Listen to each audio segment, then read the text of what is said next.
Welcome to Really Wellness. I'm so excited because today I am speaking to Juliet Lippman, who works with female entrepreneurs to help support them in their businesses. Previously worked kind of in the female sexual health space and is now doing something really cool where she's weaving the two together.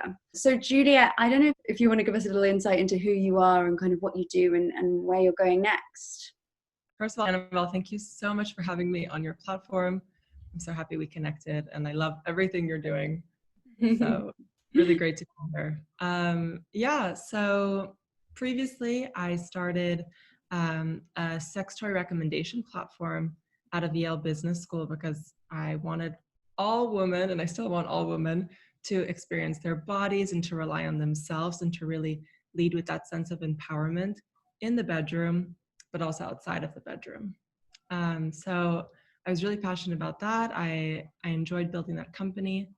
And then in business school, I started doing more marketing. And then when I left business school, since then, I've been working with female entrepreneurs who are building their businesses. And oftentimes I find when I'm working with these female entrepreneurs that a lot of them, and I include myself in there, we have limiting beliefs.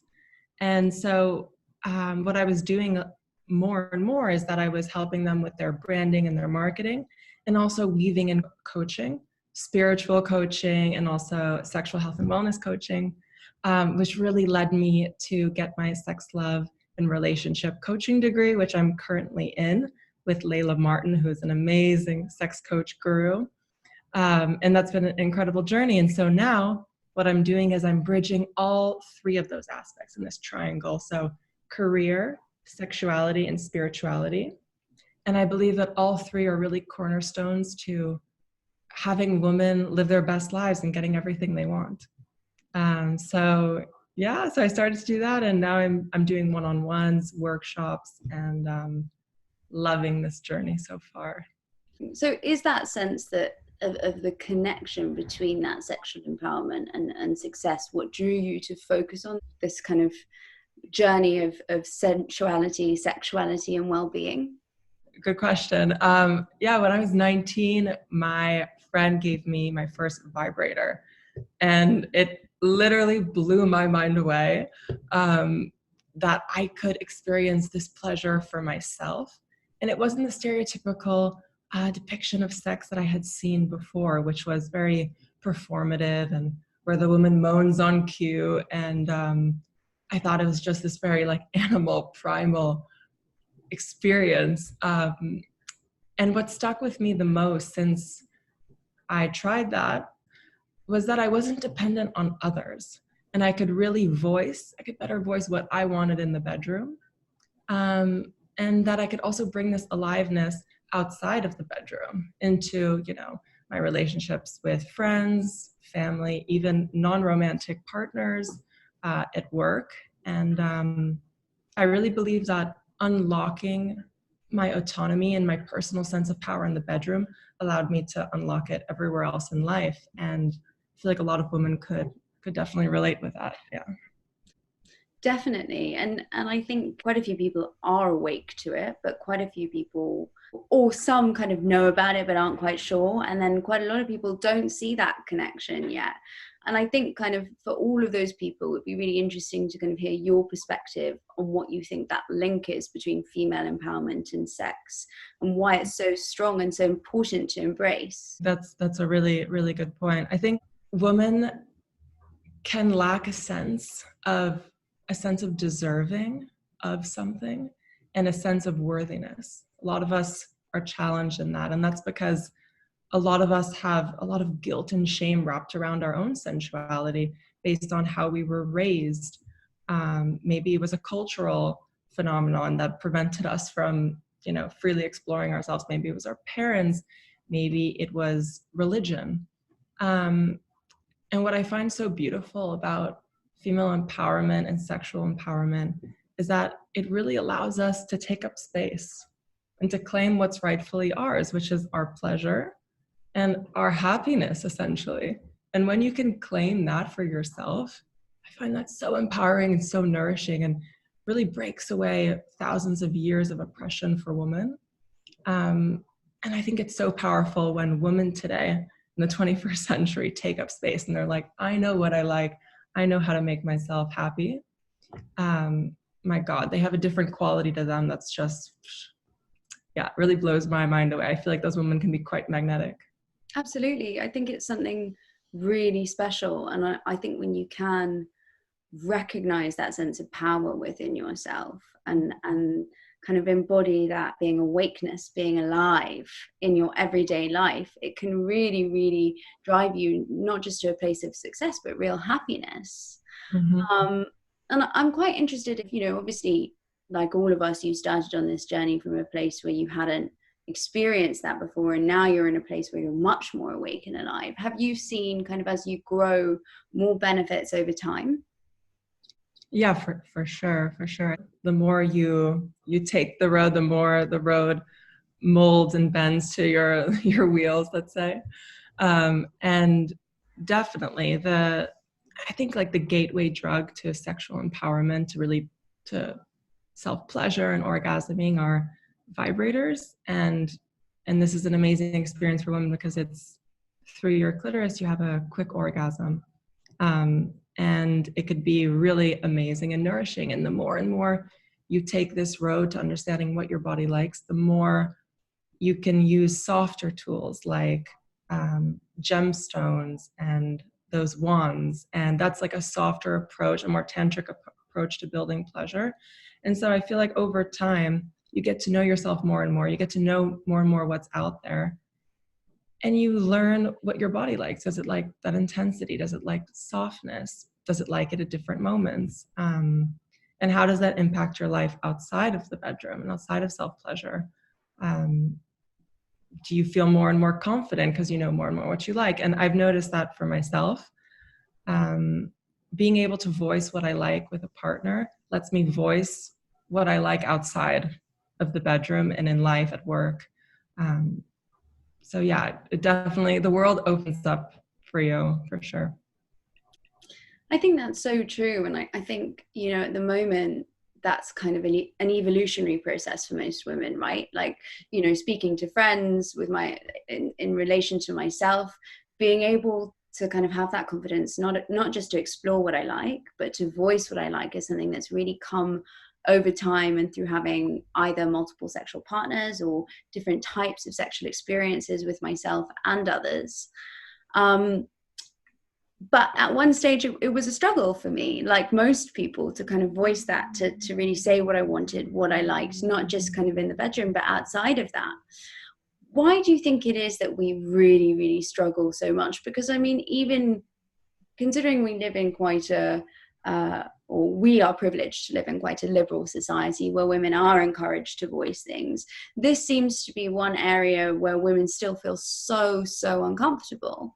So what do you think the reasoning behind that is? I think that's a really good point. And even the women that are sexually empowered, they still struggle with it every day because it's a journey, right? I think a big part of it is that we, as women, we can shut off parts of our sexuality because of what I was saying before about guilt and shame, and perhaps trauma from the past.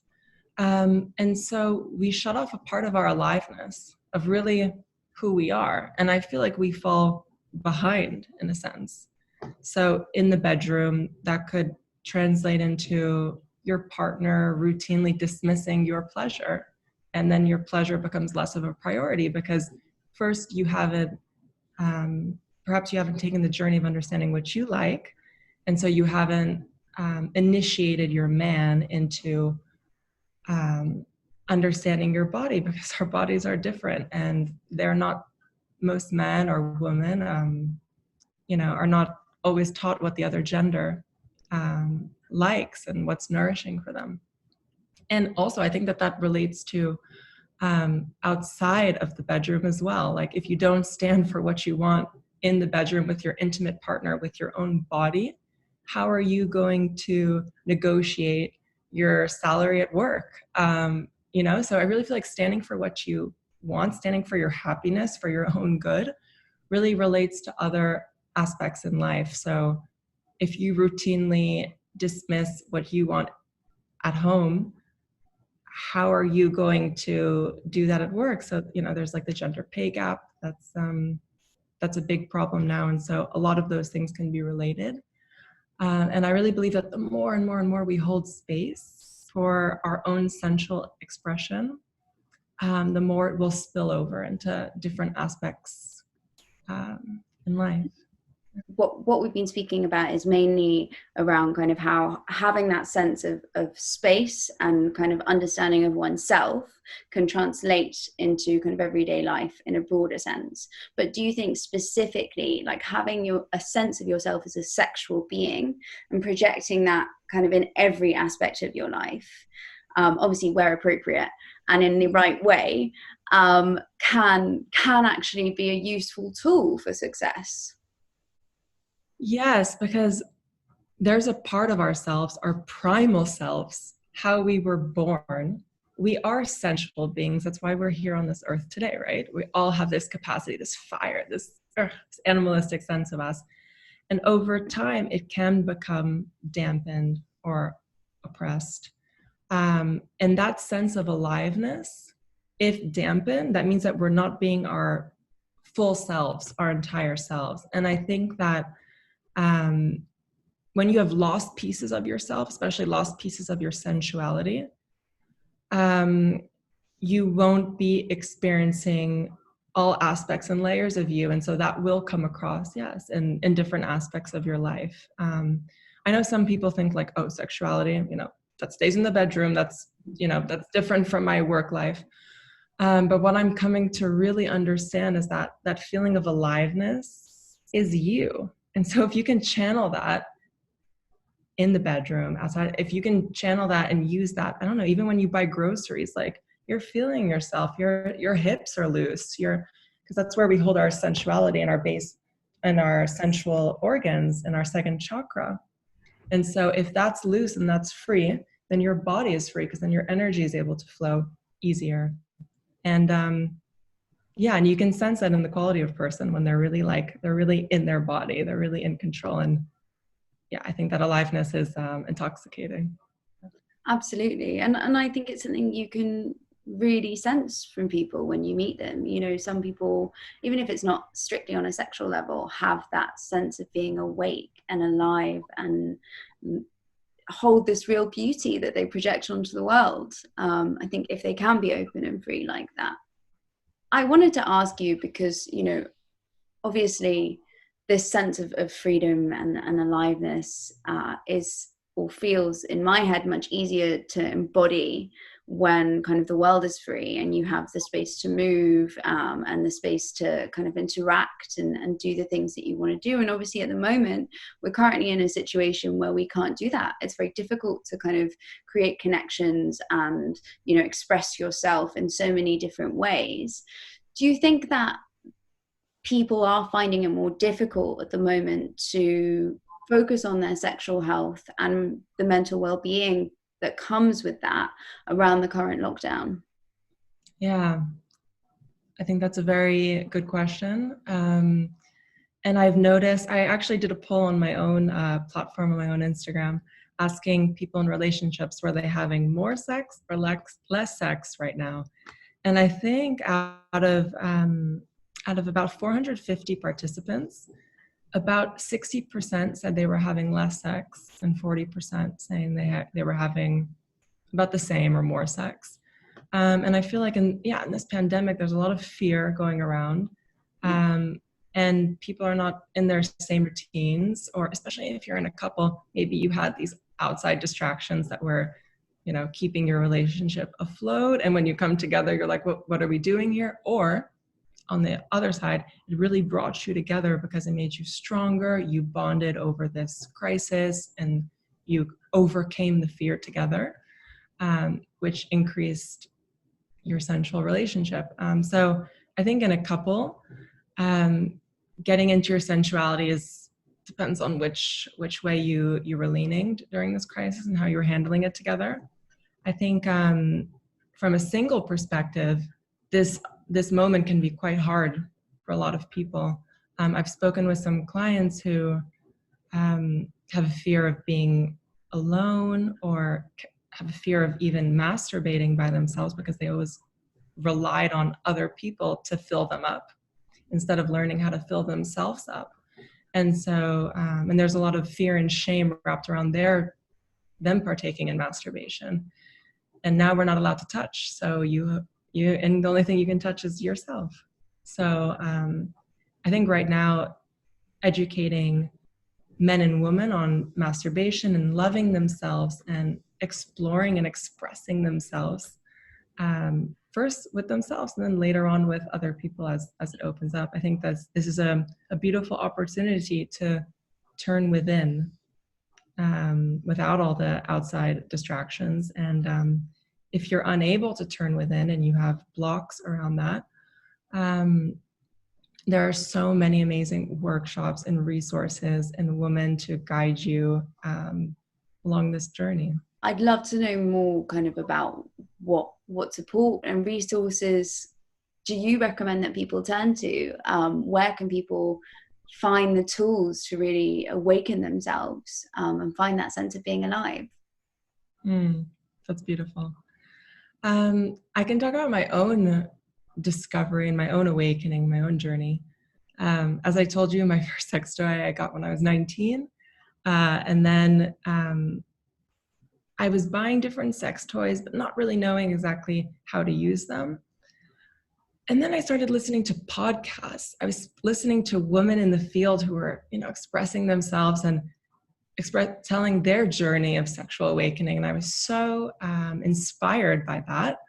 There's a podcast called Rewilding. We were just talking about that, which is wonderful. And also another favorite podcast is The Authentic Sex with Juliet Lippman. And she's a sexologist from Australia who talks about a variety of topics, and she's very empowered. So there are those resources. There are also online resources like Layla Martin. She has amazing sex coaching courses and also female orgasm courses. I myself, I offer female orgasm courses and the combination of the woman who wants it all, the pleasure mixed with spirituality mixed with career. And also your platform. Yeah, I think there's so many communities coming up that support women's expression of their sensuality and their fire. And I definitely think there's a movement happening right now. I'm seeing it everywhere. Absolutely. And I think it's so heartwarming to have that sense of community. I think particularly on kind of social media at the moment, there are a lot of incredible women doing beautiful things in this space, and it makes you feel like you have a community like no other, and that we're in this together as women supporting each other. And I think that's really, really, really beautiful. I totally agree. I have to say, before this pandemic, I didn't really understand the idea of an online community. I was like, okay, I have my tribe of women in person, but online. And now with this pandemic, I'm connecting with all sorts of women from all over the world. I mean, I'm in Amsterdam, you're in London, and there's been so many more connections. And yeah, this is really a time where you can find your tribe even easier than if you're looking in person, because you just type in keywords. I just wanted to thank you so much for joining me today. It's been so beautiful to speak to you.